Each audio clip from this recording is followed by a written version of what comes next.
Graça e paz, povo de Deus. Meditando no texto de Mateus, capítulo 14, do versículo 22 a 35, a 32, nós temos a narrativa de Jesus andando sobre as águas. É um texto bastante conhecido, famoso, né?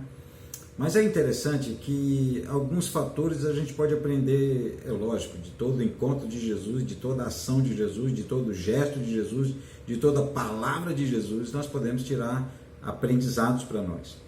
Quando eu estava meditando nesse texto, alguns anos atrás, me veio um questionamento. Eu encontrei escrito no pedaço de papel, quando Deus manda a tempestade. Aquilo escrito não tinha interrogação, não tinha exclamação, só estava escrito quando Deus manda a tempestade. E eu então comecei a pensar usando a pontuação.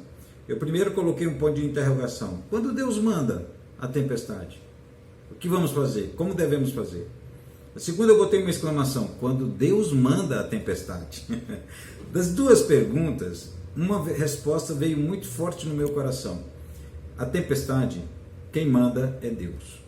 Toda tempestade, o controle da natureza, o controle dos eventos, o controle de tudo, o soberano sobre tudo é Deus. Então Deus vai mandar a tempestade. O problema não é se ela vem ou não, mas é quando ela vem. Então, nesse momento, Jesus despede os seus discípulos e manda que eles atravessem para o outro lado. E ele vai despedir as multidões. Logo depois, Jesus sobe no monte para orar. E lá do monte ele contempla a experiência pelas quais os seus discípulos estão passando.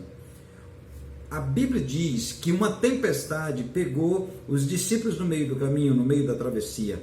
E eles não conseguiam sair do lugar, remavam e não conseguiam sair do lugar porque o vento lhe era contrário. Alguns ventos sopram na nossa vida, é verdade, né? Ventos contrários, ventos vindo do deserto, como na família de Jó, né, que é de uma procedência maligna. Então, quando as coisas nos são contrárias, quando a tempestade vem, o que nós vamos fazer? Nessa narrativa eu pude destacar algumas coisas importantes e interessantes que eu quero compartilhar com você. Primeiro, quando os discípulos estavam no barco e Jesus viu eles, Jesus estava sozinho no monte, quando ele viu eles enfrentando a tempestade, ele desceu e foi em direção aos discípulos no meio da tempestade, andando sobre as águas. Quando os discípulos viram, tiveram medo, ficaram aterrorizados, alguns pensaram que era fantasma, não sabiam o que era aquilo. Quando Jesus disse, sou eu.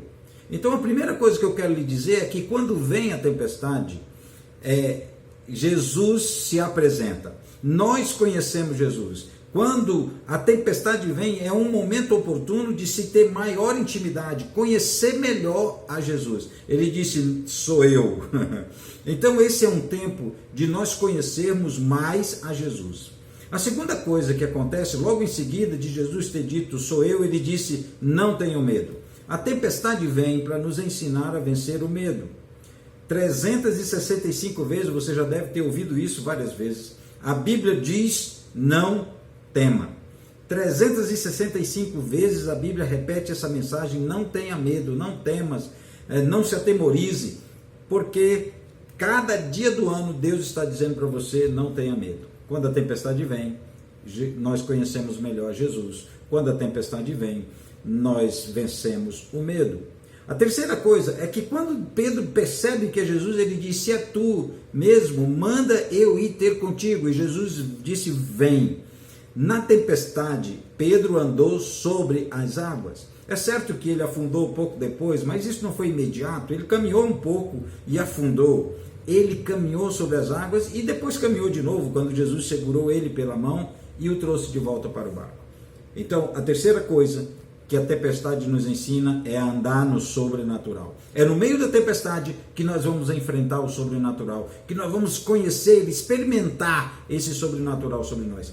Está vindo o sobrenatural de Deus sobre a nossa vida, sobre sua vida, sobre a igreja, sobre o povo de Deus. O extraordinário de Deus, o sobrenatural de Deus. É no meio da tempestade que nós aprendemos a andar sobre as águas. E por último lugar, quando Jesus disse, pegou a mão de Pedro e disse, por que duvidaste? Segura a mão dele e leva. No meio da tempestade, a tempestade ainda estava acontecendo e Jesus voltava com Pedro para o barco. E quando, diz o texto de Mateus, que quando Jesus pisa no barco, quando eles sobem ambos no barco, quando os dois entram no barco, cessou a tempestade. Convide Jesus para sua casa. Permita que ele entre no barco da sua vida. Porque quando você e ele tomarem essa posição, quando ele entrar junto com você no controle da sua vida, quando ele entrar junto com você no barco da sua família, a tempestade cessa e você vai chegar ao seu destino. Que Deus te abençoe. A tempestade está aí, mas nós temos muita coisa boa para aprender no meio da tempestade. Quando Deus manda a tempestade,